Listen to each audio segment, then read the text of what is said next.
ಟಾರ್ಗೆಟ್ಗೆ ಮತ್ತೊಮ್ಮೆ ಸ್ವಾಗತ।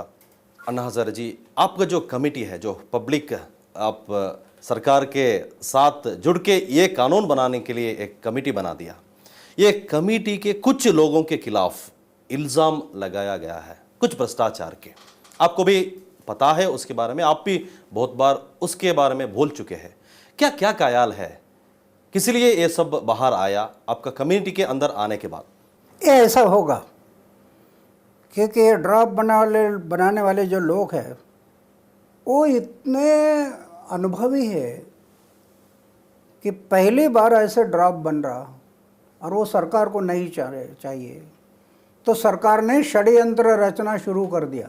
शांति भूषण, प्रशांत भूषण, इनके ऊपर ये सीडी वाला इल्ज़ाम लगाया, झूठा इल्ज़ाम लगाया। झूठा है वो, झूठा है, झूठा, राइट। लेकिन वो जनता को बताया कि इन्होंने ऐसा किया, ये सीडी बनाया, ये बदनाम करने के लिए। हेगड़े साहब पर भी इल्ज़ाम लगाया कि कर्नाटक में लोक आयुक्त रहे, क्या किया, क्यों इन्होंने इस्तीफा देना चाहिए, उनको फर्स्टेड आना चाहिए बोल के इन्होंने इल्ज़ाम लगाया।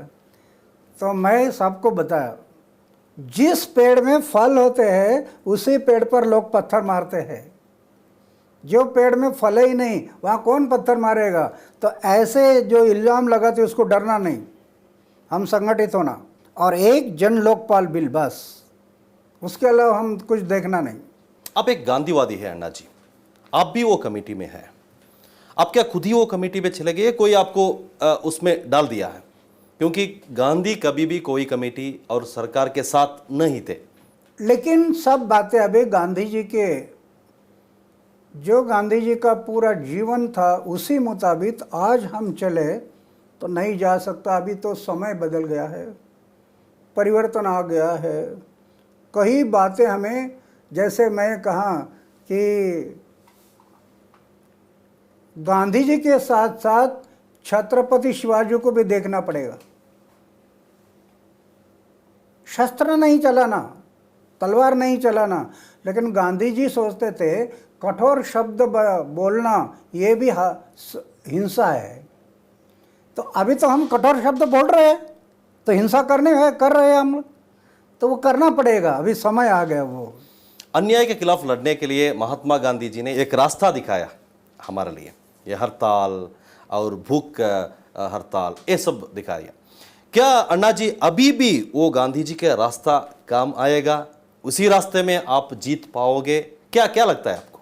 बिल्कुल, गांधी जी का वो रास्ता जो था वो आज भी हम सफलता से बढ़ सकते हैं आगे।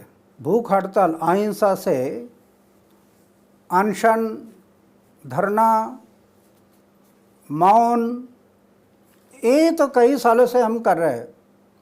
तो मुझे अनुभव है कि ये गांधी जी का ये मार्ग सही मार्ग है। लेकिन जिन्होंने ये अनशन करना है उनका चारित्र उतना शुद्ध होना, कोई भी भूख हड़ताल पर बैठकर नहीं होगा।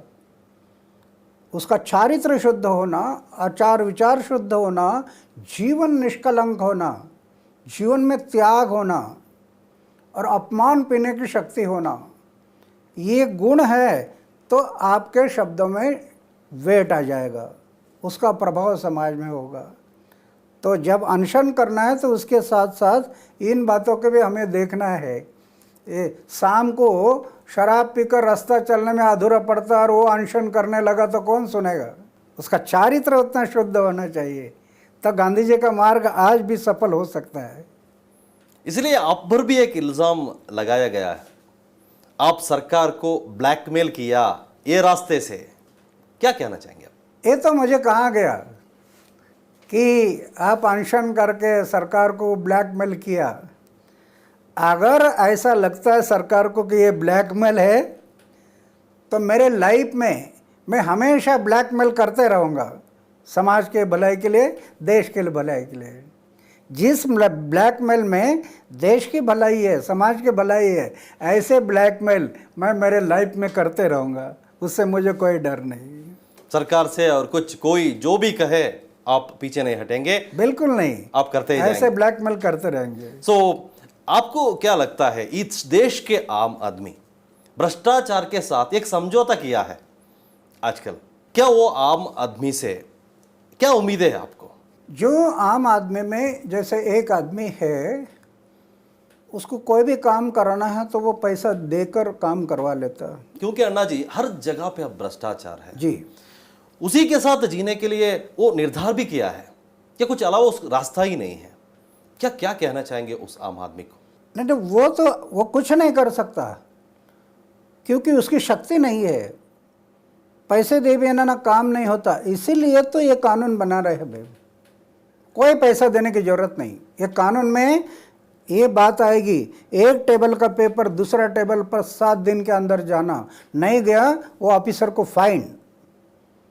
तो क्या पैसा देने की जरूरत नहीं, वो ऑटोमेटिक पेपर हिलते जाएगा। जो अब समझौता कर लिया है उससे बाहर आइए, आप कह रहे हैं उससे बाहर अभी आइए। देखो, हमारे लोकपाल बिल में एक कॉलम डाल दिया हम, कोई भी आदमी रेशनिंग कार्ड निकालने के लिए जाता है, वो अपना एप्लीकेशन देता है। एप्लीकेशन देने के बाद गवर्नमेंट के लोगों ने उसको SMS नंबर देना। SMS नंबर लेकर वो अपने घर में आएगा और घर में बैठकर देखता रहेगा कि मेरा काम कहाँ तक आ गया। उसको दफ्तर में जाने की ज़रूरत नहीं, पैसा देने की ज़रूरत नहीं, तो गरीब आदमी को न्याय मिलेगा, पैसा देने की कोई ज़रूरत नहीं पड़ेगी। ये है लोकपाल बिल की शक्ति। ओके अन्ना जी, आपसे और भी कुछ बात पूछने के लिए सवाल है मेरे पास, आपसे बात करूंगा। ಇನ್ನಷ್ಟು ಮಾತಾಡ್ತೀನಿ ಅಣ್ಣಾಜಿ ಅವ್ರ ಜೊತೆ, ಅದಕ್ಕೆ ಮೊದಲು ಒಂದು ಚಿಕ್ಕ ಬ್ರೇಕ್।